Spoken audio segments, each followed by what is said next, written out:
All right, welcome to Chem 313, Lecture 18. Today we start the final segment of Chem 313, which is biological information, storage and transfer. So this is the topic that really centers around the class of molecules called nucleic acids. And that's what we're going to spend our time talking about over the next couple of lectures. So lecture 18, this lecture is going to be on the long side, and then after this one, my goal is to have 3 more that are going to be fairly short and to the point, and are probably going to recap material that you've seen in other courses.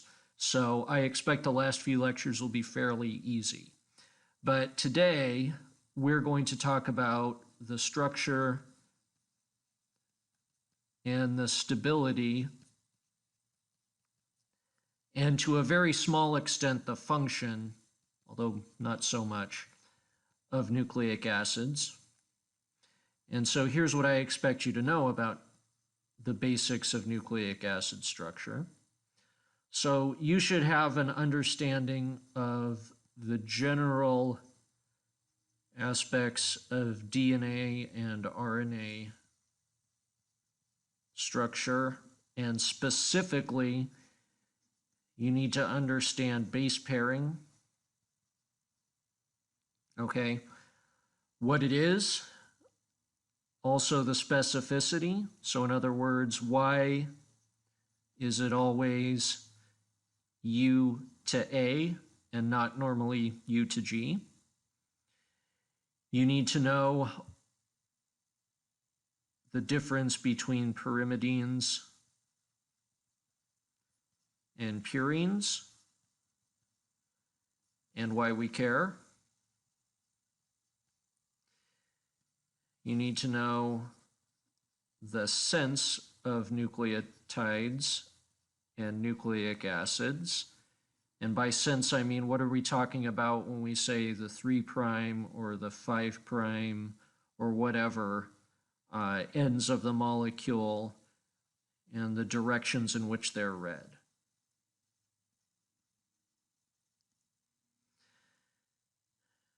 And then have some general idea about the stability of nucleic acid structures. Nucleic acids, even though the building blocks are complicated looking, I think overall they're quite a bit simpler than proteins, and so we're going to spend less time on them. All right, so nucleic acids are polymers of nucleotides. What is a nucleotide? A nucleotide has 3 components. It's going to be a sugar, which is either ribose or deoxyribose, plus a phosphate, plus something called a base. And the base is either a purine or pyrimidine. We'll talk about what those are in a moment. And it's always linked to the anomeric carbon of the sugar.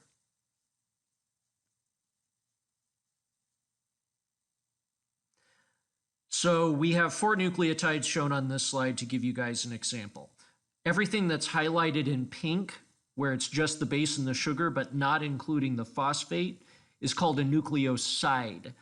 And we are not going to deal with nucleosides. The entire thing, phosphate included, is said to be a nucleotide. The base is one of these molecules that you will notice are connected to the anomeric carbon of our deoxyribose in this case, okay? It's always going to be a beta 1 to nitrogen glycosidic linkage in every nucleotide. All right. Notice that on these nucleotides that are shown on the slide, we have a carbon atom that does not have any OHs on it, right? So typically we said when we were talking about carbohydrates, they're a chain of carbons that have an OH on every carbon, except for one that has a carbonyl on it. Well, Here we have what's called a deoxy sugar, which is a carbohydrate that is missing one of its OHs. It's just replaced by a hydrogen. So this deoxy sugar is deoxyribose.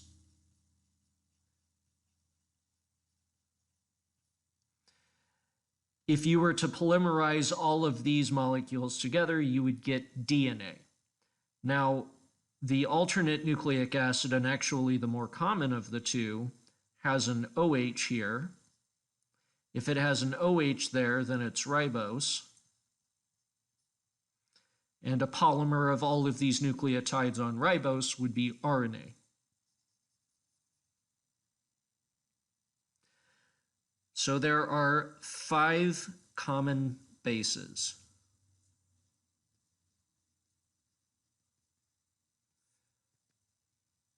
So far fewer than you have to worry about for proteins. We have adenine, guanine, cytosine, thymine, and uracil. The first 2 are known as the purines. The last 3 are called the pyrimidines.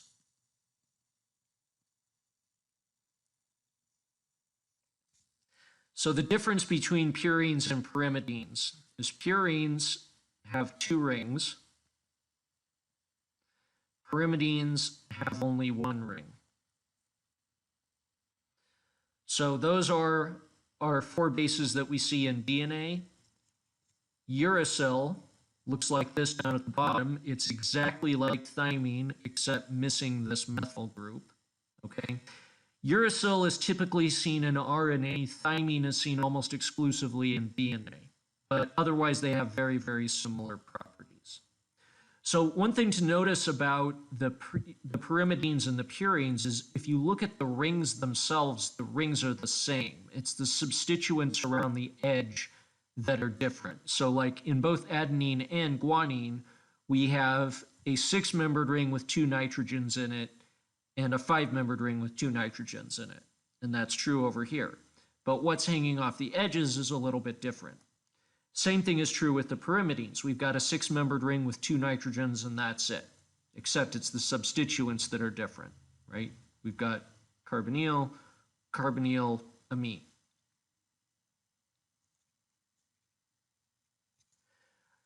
All right, so that tells you about the nucleotides, the actual bases. And by the way, you guys are not responsible for knowing the structures of nucleotides. If it becomes important, you'll be provided with a nucleotide sheet, just like you have been for the amino acids.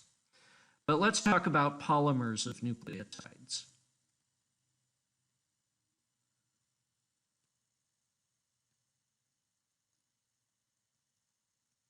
So the polymers of nucleotides are the nucleic acids. And so the nucleic acids have nucleotides linked by phosphodiester linkages.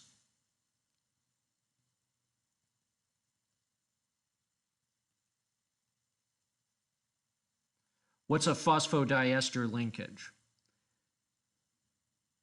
If you have an alcohol and a phosphate,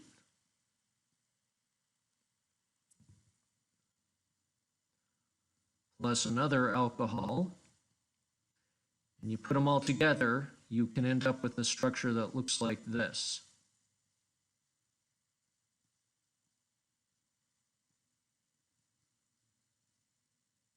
So essentially, it's 2 alcohols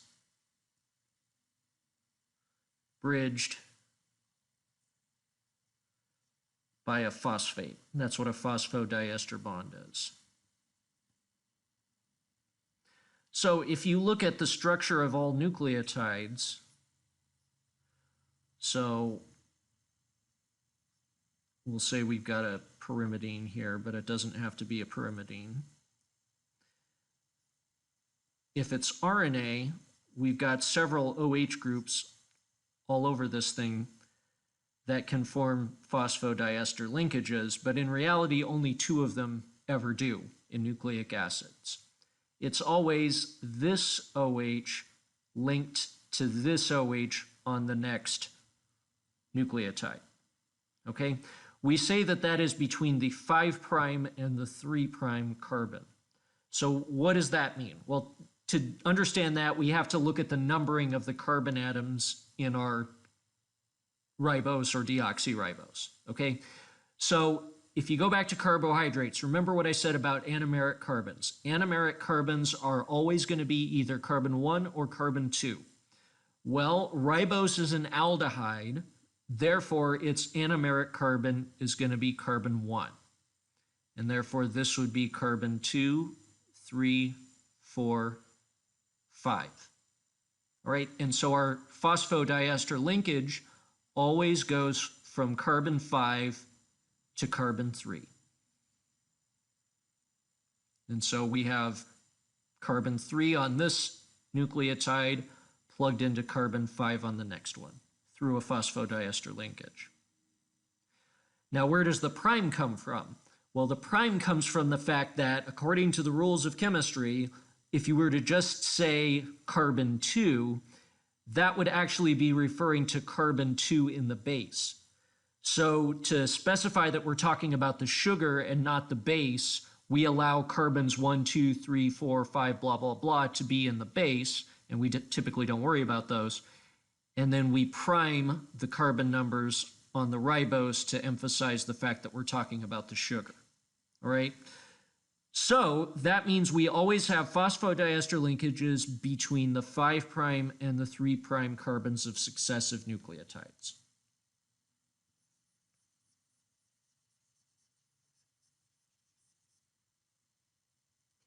Now, if you'll notice, this results in an asymmetric nucleic acid. So at one end, we have a 5' carbon with a phosphate on it. That's referred to as the 5' end of our nucleic acid. So the 5' end means you have a hanging 5' carbon with a phosphate. The opposite end, you've got typically an OH with no phosphate that's not bonded to anything. That is your 3' end. And by convention, we read nucleic acids in the 5' to 3' direction. All right, so the sequence of this amino acid, of this nucleic acid, this very short DNA, would be ATG.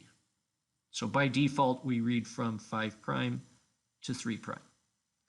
Just like by default in a protein sequence, we read from the N-terminus to the C-terminus.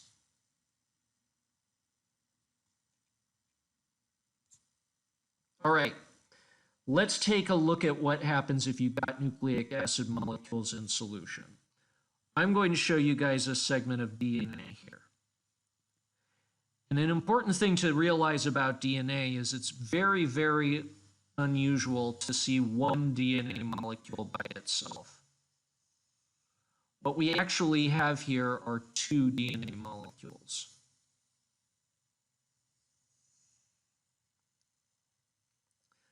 So DNA is, I don't want to say always, but almost always 2 strands, and the word strands means molecules. It's analogous to 2 chains of a dimeric protein. So DNA is almost always 2 molecules stuck together. Okay? Notice that the way that these 2 chains of DNA are arranged. We have one 5' end at the top and a 3' end at the bottom. And then on the other strand, the other chain, it's reversed. 5' is at the bottom and 3' is at the top. So in DNA, our 2 strands are anti-parallel.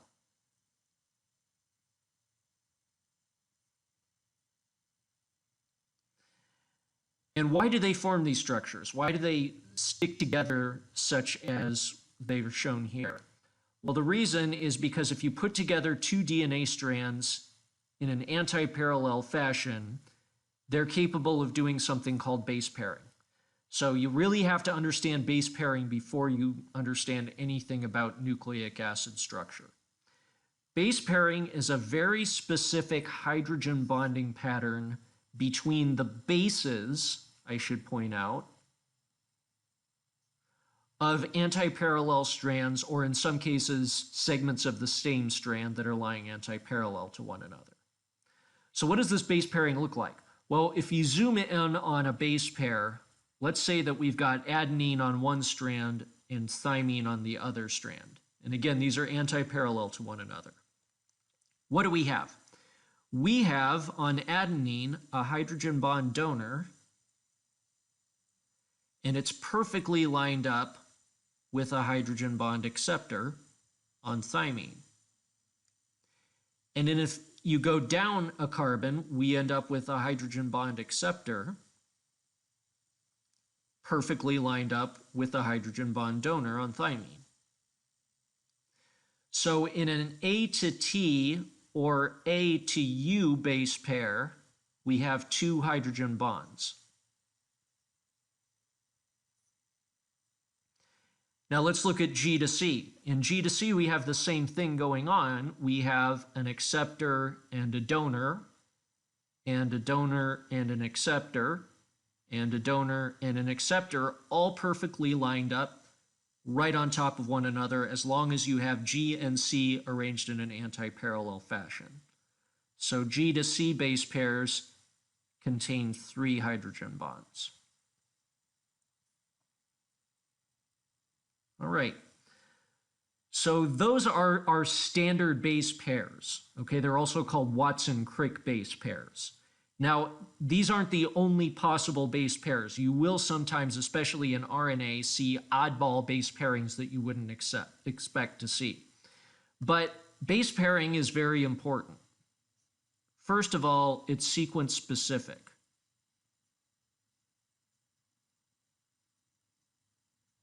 So only A will pair with T and only G will pair with C, ideally. So this is important for reasons we're going to see in the next lecture when we talk about DNA replication, is it ensures that the sequences of these two strands are complementary. And that's important. We'll see why later. Not only is DNA base pairing sequence specific, but it's also stable. It takes a lot of heat to break apart all these hydrogen bonds. A third thing to notice about base pairing is it always is between one pyrimidine and one purine. And this is important. Why is that? Well, look at the structure of DNA over on the left-hand side. So we always have a purine and a pyrimidine, purine, pyrimidine, pyrimidine, purine. Now, what would it look like if we had two purines? So instead of a G, let's say we had an A over here. What it would look like is we would have a 5-membered ring clashing into this other part of our other base pair. I mean, not really, because the 5-membered ring is what's connected to the ribose. But you guys get the idea, okay? It would just be crowded. So we would introduce some sort of a bulge. So you cannot have base pairing between two purines because it introduces a bulge.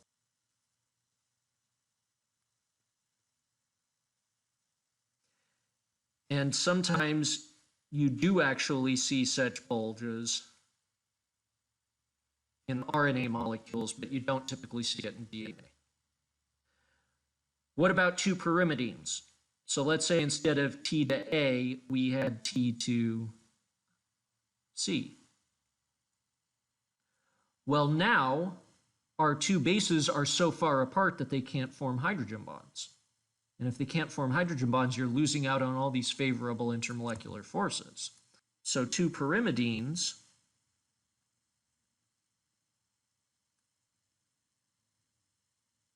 would introduce a gap.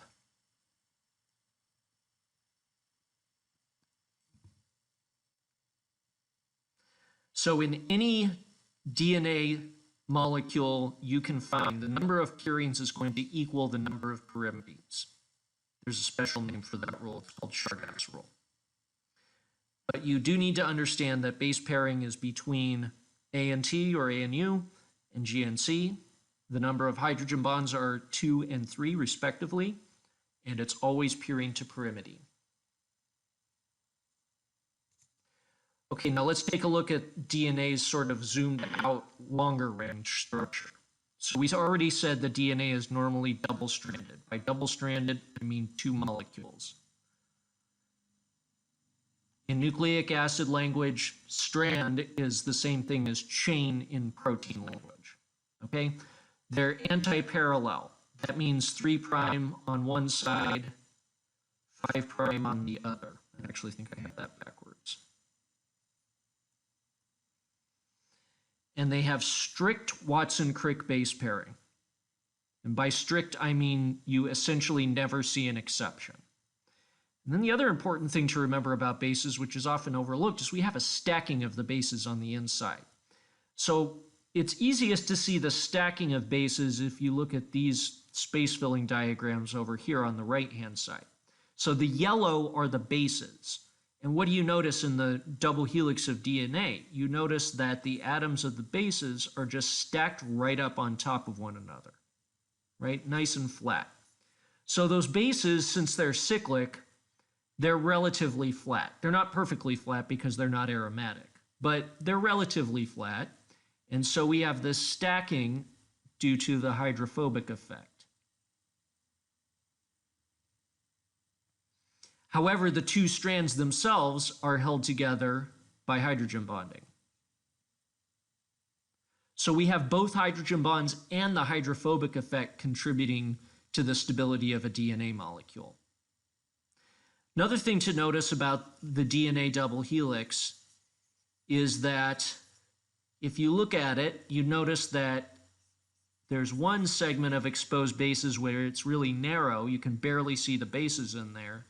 And you've got this other more wide open region of the helix. So this big wide open part is what's called the major groove.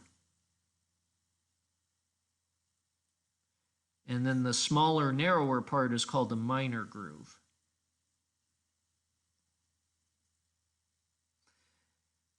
And the major groove and the minor groove are important in binding of proteins. We're not going to have time to talk about why it's important, but proteins that recognize sequences of DNA, and there are proteins that do that, they tend to selectively bind in the major groove,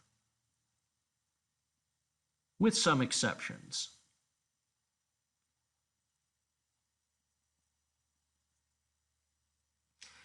Okay, so that's the groove, but what is the barrier that separates the groove? This sort of ribbon going around the outside, the bumpy part, that's the phosphate backbone. So the term backbone is also used when we're talking about nucleic acids. You can think of the backbone as being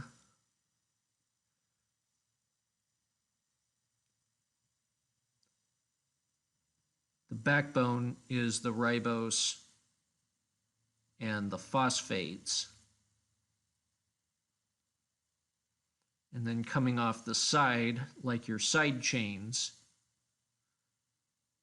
you have the bases.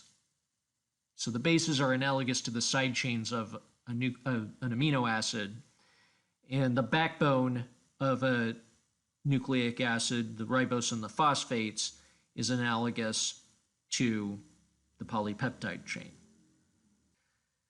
For those of you who care about the dimensions of DNA, it's about 11 base pairs per complete turn. So that means that if we wanted to go from this position up to the equivalent position in the next turn, it would be 1, 2, 3, 4, 5. You can't really see 6, 7, 8, 9, 10. You can't really see 11 bases until you repeat.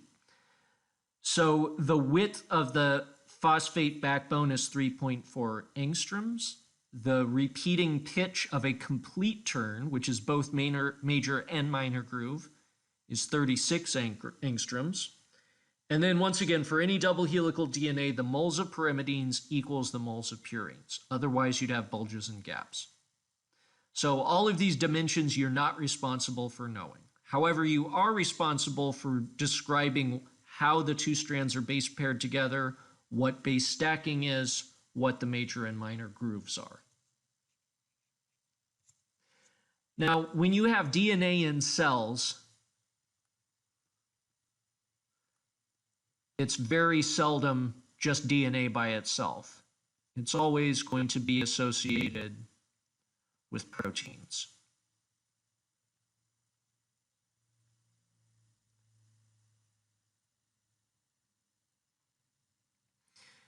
And so in eukaryotic cells, in bacteria it's a little bit different, but in eukaryotic cells, DNA tends to assemble itself into these structures called chromatin.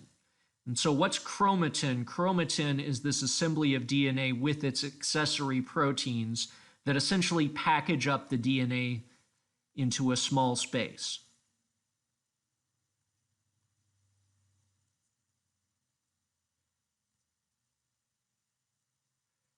So every cell in your body has all of your DNA in it. And if you were to take those DNA molecules and stretch them out end to end, you would actually have molecules several millimeters long. And that has to fit inside the cell. That has to fit inside the nucleus of the cell, in fact. So how do you cram all that DNA into such a small space? Well, what you have to do is you have to wind it up around proteins. So there are these proteins called histones. And what histones do is they're sort of like a quarter slice of pie. And you get 8 of them that assemble together into a cylinder. And there's these specific composition of different histone proteins. We're not going to get into it. And the DNA winds itself around each of these double layer histone cylinders. And the complex of everything together is called a nucleosome.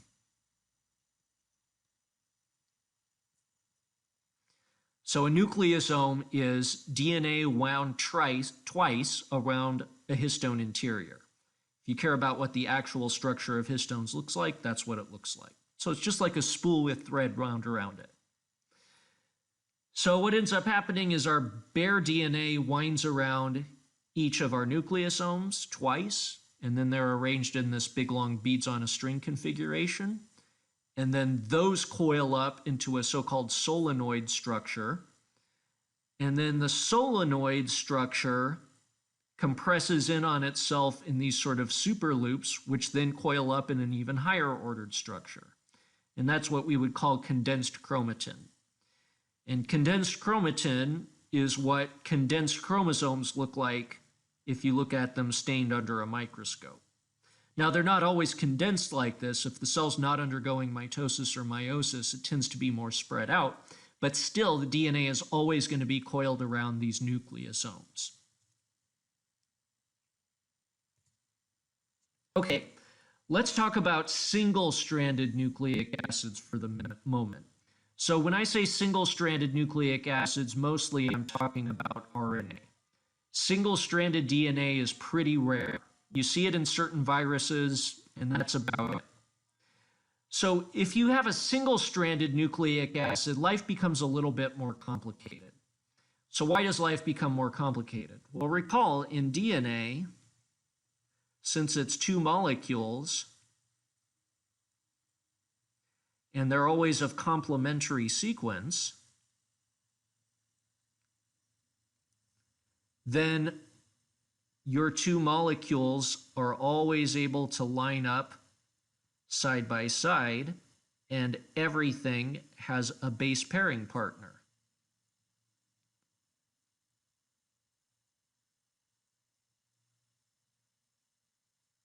Right? All bases have ideal base pairing. So in RNA or other single-stranded nucleic acids, RNA doesn't have it so fortunate. So in RNA, because there is only one strand, RNA forms whatever base pairs it can with itself. And it's usually, I will say here, it's never going to be ideal. And so this set of base pairing interactions within a molecule, in other words, with itself, is what we refer to as the secondary structure of the RNA. So secondary structure of RNA refers to how bases in a single-stranded nucleic acid, just to account for those rare cases of single-stranded DNA, pair with each other within the molecule.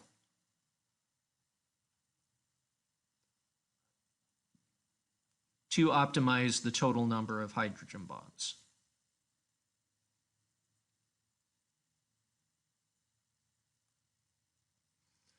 All right, so what's key to formation of secondary structure in RNA is to be able to spot what's called a palindromic sequence. So a palindrome, you know what the word palindrome means. A palindrome is a word that's spelled the same forward and backward. So palindromes in nucleic acids are basically the same. It's a sequence that's identical to its complement, but in the anti-parallel direction. So for example, this sequence would be a palindrome. If you read the top sequence from 5' to 3', TT, AGC, AC, GT, GC, TAA, you'll notice that the complementary strand read in the opposite direction has the same sequence as the first one. TT, AGC, AC, GT, GC, TAA. Okay, so what this means is that if you had a palindrome within a strand, let's say that you just had one of these by itself, TT, AGC, AC, GT, GC, TAA, 3'. Well, what this nucleic acid would love to do would be to just sort of fold itself in half so that each one of these bases could base pair with the other ones, right? But molecules are not perfectly flexible, and steric considerations are a factor. So this molecule cannot just fold back on itself so that everything can base pair with something else. However, if you have what's called a split palindrome, then you can form a type of secondary structure called a hairpin. So what's a split palindrome? I will give you guys a very simple example. Let's say we've got U, U, U, U, U, G, G, G, G, A, A, A, A, A, 3'. So this is a split palindrome. This sequence and this sequence are complementary. And we say that they're split because we've got this sort of gap in the middle. We have a spacer, which is our GGGG. So it's possible for these structures to form something that looks like this. U, U, U, U, U, G, G, G, G, A, A, A, A, A. So what we have are the G's that are not base paired, but everything else is base paired.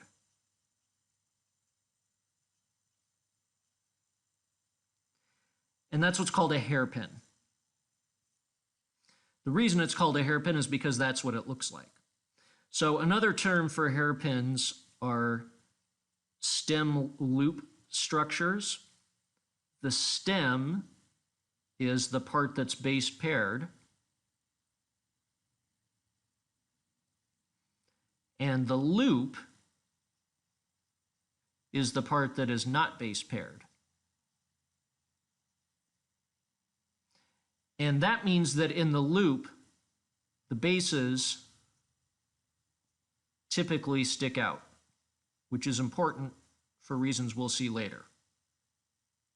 Another type of nucleic acid secondary structure is something called a cruciform, which you can see an example of that in your textbook. We're not going to worry about it. Okay, now what does secondary structure look like in actual RNA molecules? Well, unfortunately, RNAs usually don't contain long segments of perfect split palindromes.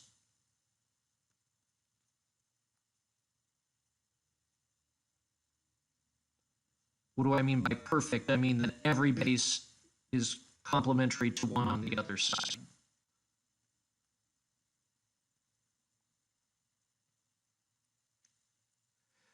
And so as a result of that, RNA molecules fold back on themselves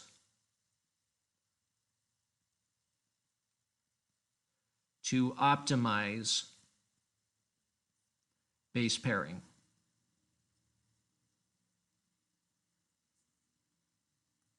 All right, so if you were to take a real RNA molecule, it might look something like this. So we'll have a hairpin out here where we actually do have a short split palindrome, but you may have some sections like here in this internal loop where nothing matches up with anything else. And then you have what's called a bubble. Sometimes you have everything that matches up perfectly, but one side has like one additional pesky nucleotide in it. That introduces what's known as a bulge or a kink because we have one base that doesn't pair with anything. And then sometimes you'll have a non-standard base pair. So for example, U to G is a non-standard base pair. And we usually indicate those with a dot. So this is what a typical RNA secondary structure would look like. This is a three-dimensional model of what an RNA secondary structure would look like in a hairpin. And notice that in the loop part of the hairpin, our non-base paired nucleotides protrude, right? These are our bases that are not base paired. They're in the loop. And then there's a third one that's kind of sticking back into the sheet. So the protruding bases in hairpin loops are very, very important. This is especially important in tRNA function. We're going to get to that in a couple of lectures. All right, so what does higher order structure of RNA look like? Here, RNA, if you zoom out even further, RNA can form something analogous to tertiary structure in proteins. So what does this look like? Well, it depends on the type of RNA that you're talking about. So we've got different styles of RNA out there. mRNA is the working copy of DNA. mRNA is, I think, the least interesting type of RNA because it's fully single-stranded and usually it does not form secondary structure.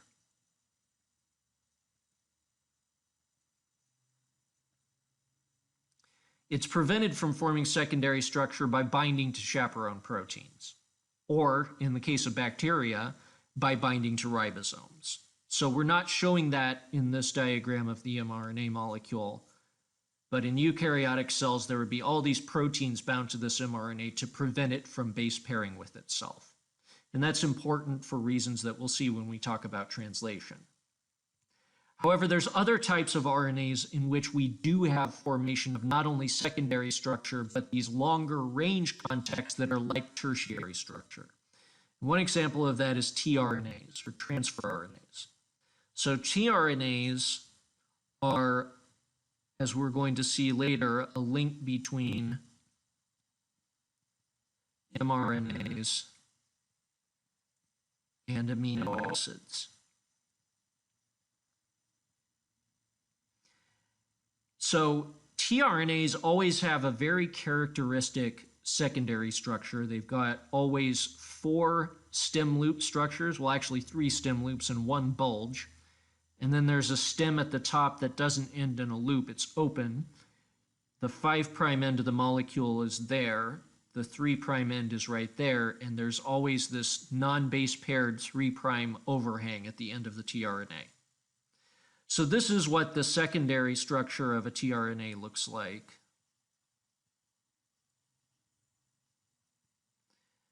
And you can see we've got a lot of base pairing, but we've also got these loops where nothing is base paired. And then if you want to use the term tertiary structure, so it's 3D shape, this is what it looks like. So we're going to talk more about tertiary structures and tRNAs later on. But the whole thing coils up into this kind of bent looking molecule. And each part of the molecule is color-coded in the box down here. So that the part that's in green, for example, is actually a hairpin that's sticking out of the screen towards you. The purple part is right there. The yellow part is that 3' overhang. So as we're going to see later, in tRNAs, the amino acid attaches to the tRNA right there.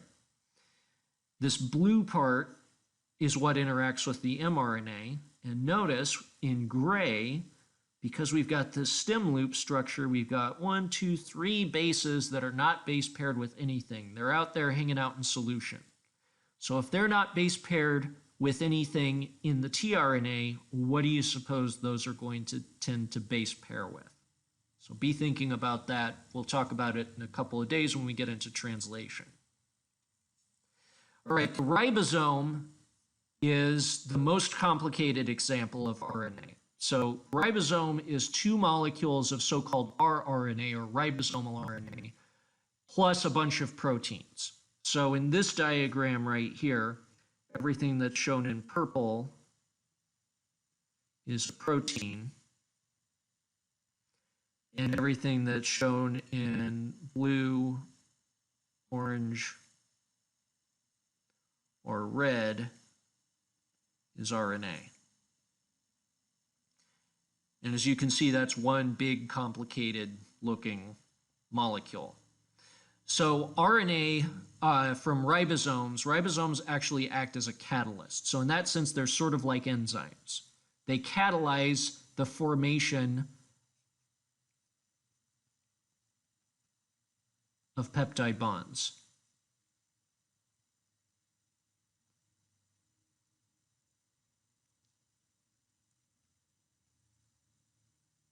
Between amino acids. And that's the process of protein synthesis using mRNA as a sequence template, better known as translation. So that's the tertiary structure or the 3-dimensional shape of a ribosomal subunit. That's the secondary structure. And so as you can see, this is an extraordinarily complicated molecule, and somebody actually had to figure out which base was base paired with which base, and that must have been a whole lot of fun. All right, let's talk a little bit about the stability of nucleic acid molecules. So nucleic acid molecules have very stable structures.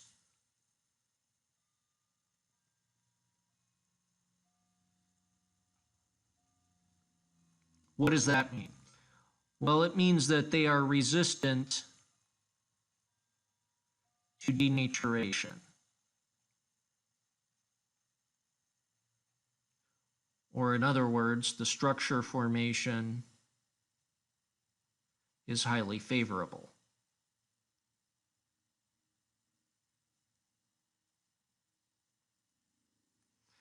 All right, so the stability of nucleic acid structure is largely a result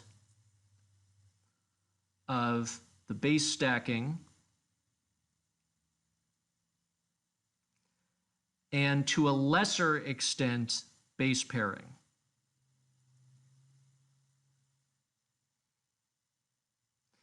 So the base stacking is the biggest contributor to nucleic acid stability. So in DNA and also in RNA. And why is that? Well, remember, this is a hydrophobic effect. And we have down the length of our nucleic acid molecule all these bases, and they're all stacked up on top of one another. And if we were to pull these strands of nucleic acid apart, we would be exposing all of these bases to water.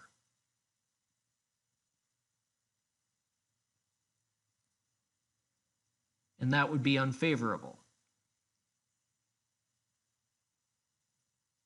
Right? Because then we would be losing these hydrophobic contacts between these mostly hydrocarbon bases and replacing them with water, which couldn't easily hydrogen bond with it. The base pairing is a lesser source of stability for nucleic acid molecules. So remember, for each base pair, you only have 2 or 3 hydrogen bonds, and they do add up, but base pairing is a secondary feature of our stability. Base pairing is important for something else, though, and that's fidelity. So what's fidelity? Fidelity is the ability to be copied with minimal error.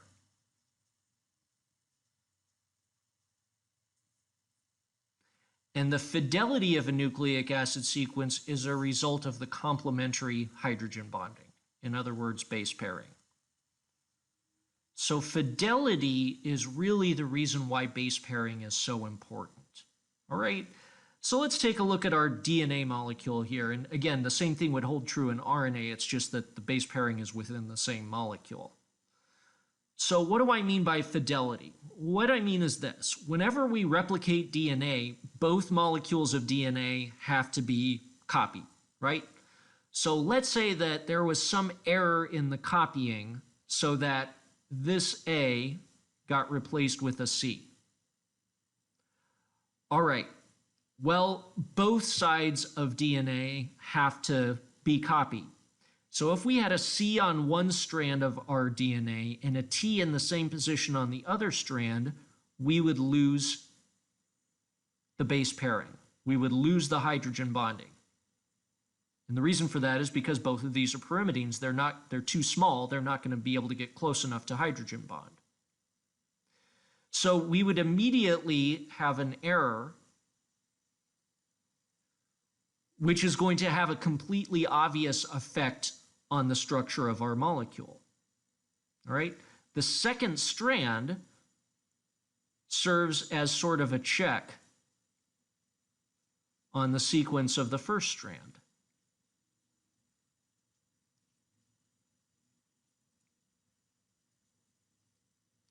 So if we have an error in our DNA sequence, it's going to create a disruption in our DNA molecule structure, and DNAs with disrupted structure get destroyed. So the only way that an A to C mutation could slip by unnoticed is if on the other strand of DNA, the complementary strand, we just happen to have a G to C, or excuse me, a T to G mutation in its place. So in other words, for an error to propagate,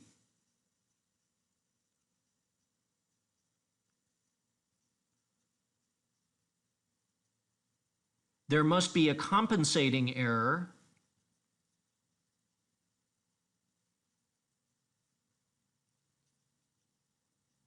on the other strand. And since these mutations happen quasi-randomly, the chances of that happening are extremely small. So in other words, because we have a double-stranded structure and because we have all this base pairing, we immediately know when there's an error, because the structure of the molecule would be disrupted. So that's why DNA is double-stranded.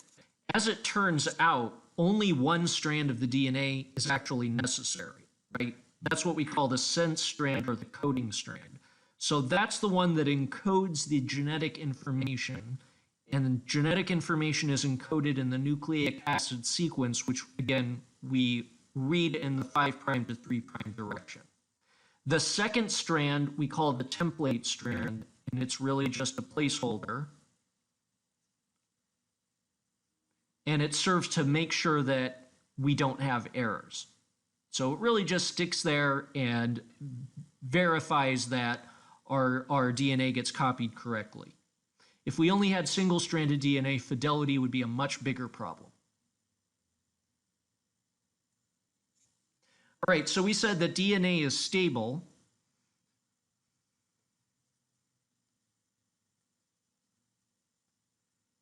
However, if you heat DNA or treat it with certain enzymes, okay, or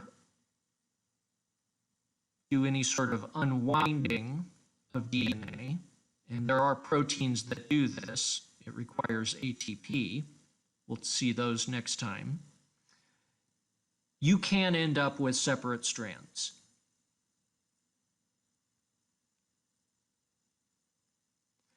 However, that requires very high temperature. So this is the process of DNA denaturation. It's the unzipping of base pairs at high temperature, and by high temperature, I usually mean 90 to even above the boiling point of water. I mean, some DNA will denature slightly below those temperatures, but complete denaturation of DNA requires very high temperatures. That's a much higher temperature than it takes to denature a protein, I'd like to point out. Most proteins denature in the 50 to 60 Celsius range. So what happens if you heat DNA is you start to unzip these bases, and if you continue to supply heat, the strands will separate completely. And they're not base paired with anything. If you cool, they go back to being double-stranded DNA. That's called annealing.